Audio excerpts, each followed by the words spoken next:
the big Mail Today impact.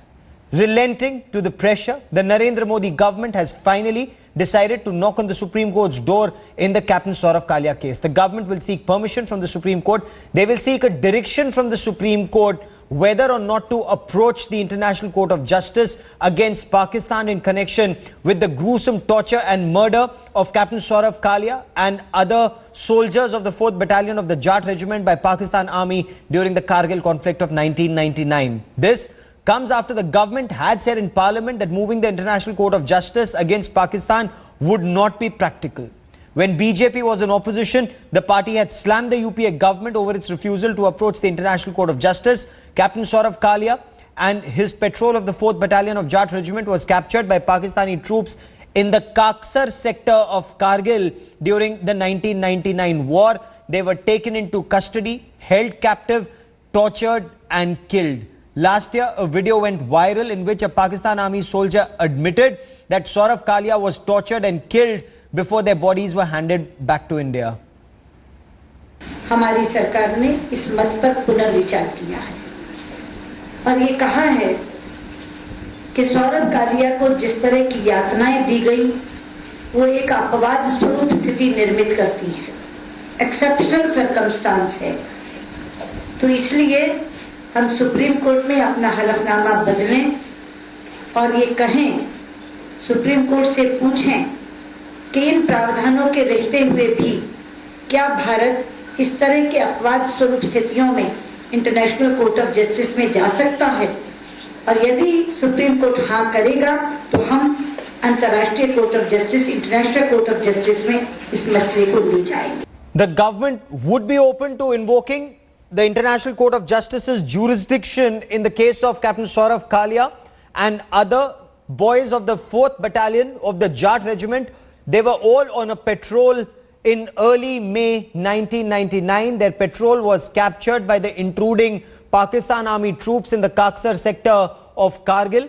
They were held captive. There was a Pakistan Army soldier who came on television subsequently and talked about how they had captured and killed Captain Saurabh Kalia and other soldiers of the Jat Regiment. And his parents, Captain Saurabh Kalia's parents, have relentlessly been campaigning for justice. Saurabh Kalia had just graduated from the Indian Military Academy and he'd just been commissioned as an officer in the Indian Army and sent to Kargil sector when this intrusion had taken place.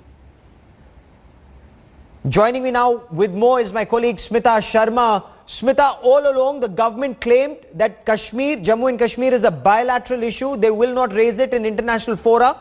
Is it the public outcry that has finally forced them to seek Supreme Court's direction?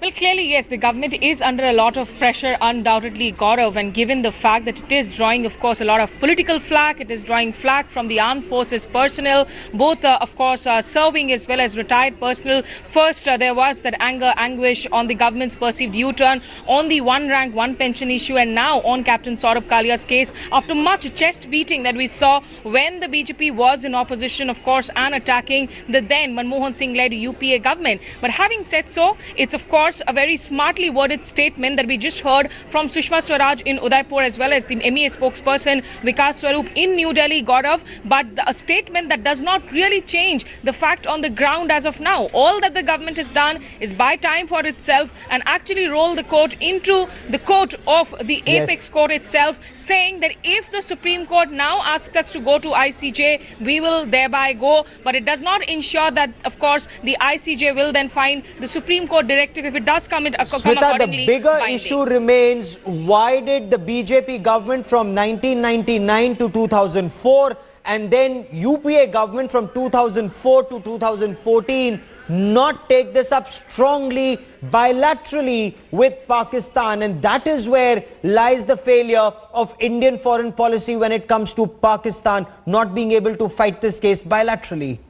Well, Gaurav, if you look at the India-Pakistan relationship, really, in terms of its graphs, you have these highs, you've had these lows, and you have several issues which are actually severe sticking points. It's not just Kashmir, it's the 26/11 attacks, the Yes. parliament attacks, all of these attacks, the Kargil war by itself. Captain Saurabh Kalia, who also represents that gross violation of the Geneva Convention. In the way Absolutely, you and for more on mistreat this, I your want to quickly POWs. bring in Lieutenant General Shankar Prasad, former Director General of Infantry. General Shankar Prasad was Director General of Infantry at the height of the Kargil war. General, your first reaction to Sushma Swaraj, the External Affairs Minister, saying we will approach the Supreme Court for directions whether this should be taken up or not with the International Court of Justice.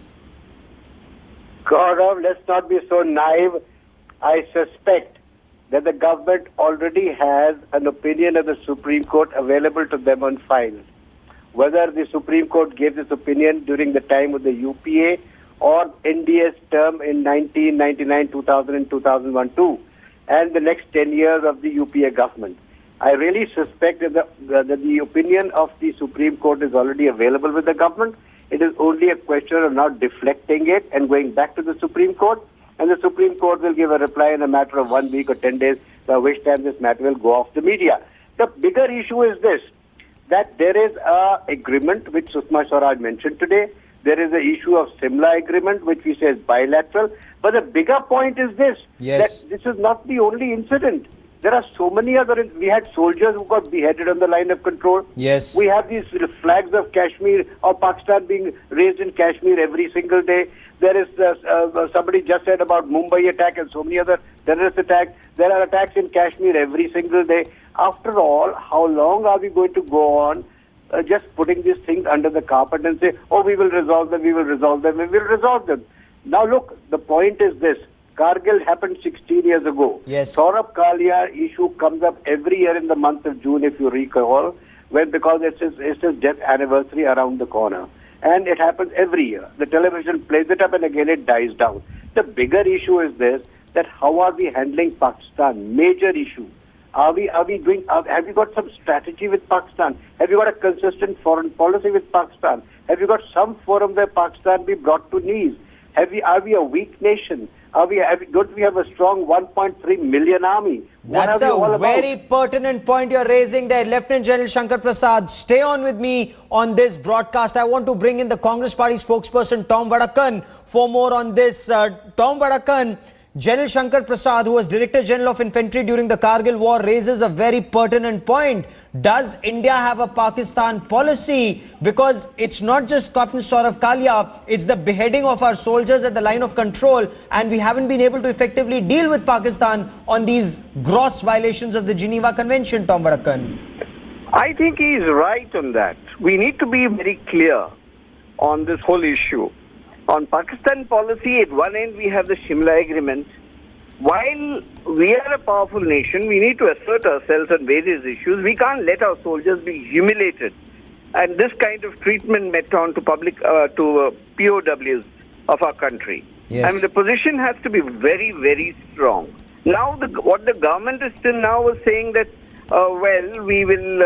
they took the same line that was said earlier. Now the position is a U-turn to the effect that they're saying that now this matter rests with the Supreme Court. Now the question that arises, does the Supreme Court have the jurisdiction on foreign affairs?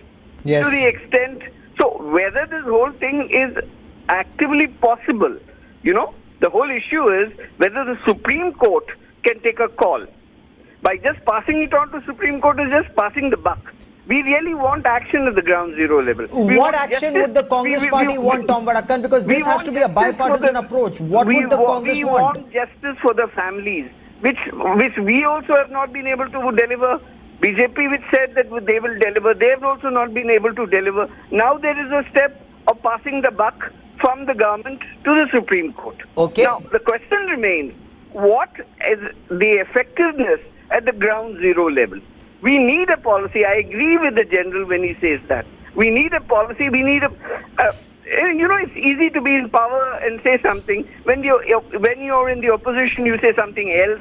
You say we'll treat them, we'll fix them. But when you come to power, you have a different language. So it is important. This is a consensus that is required, not just between Congress, BJP, left, right. We need a national policy line on this. That's a very, very pertinent point you're raising there, Tom Varakan. General Tom Varakan of the Congress Party says not just a bipartisan approach, but a national approach is needed to deal with Pakistan. How can that be raised, General Shankar Prasad? Of course, that has to be raised. It is the national power that has to be demonstrated. I mean, how else do you project national power? This is the only way you project national power, if you have a uniform strategy, which is a long-term drawn strategy. You can't have knee-jerk reactions to foreign policies and to reactions to powers which are so horrible like Pakistan. Now, the bigger issue, and I wish to convey something particularly to the Congress spokesperson who just came on your channel. Okay. Look, Supreme Court has got a jurisdiction in the manner that they will be able, what the foreign minister said, that we have to find out from Supreme Court are we competent to go to the International Court of Justice. Now, earlier, it seems to me, yes, I have no knowledge, that previous governments must have also checked with the Supreme Court what is the legal position. And the Supreme Court may have given some opinion which would be available on the file, which is very well known to the present government as well. Okay. Now, what is the Supreme Court expected to do? And rightly it is going to Supreme Court. Supreme Court will examine whether the International Court of Justice will accept our case or not in the light of our both countries being members of the Commonwealth. Exactly, you hit the nail on its head. General Shankar Prasad, Tom Varakan and Smita Sharma. For the moment, many thanks for joining me.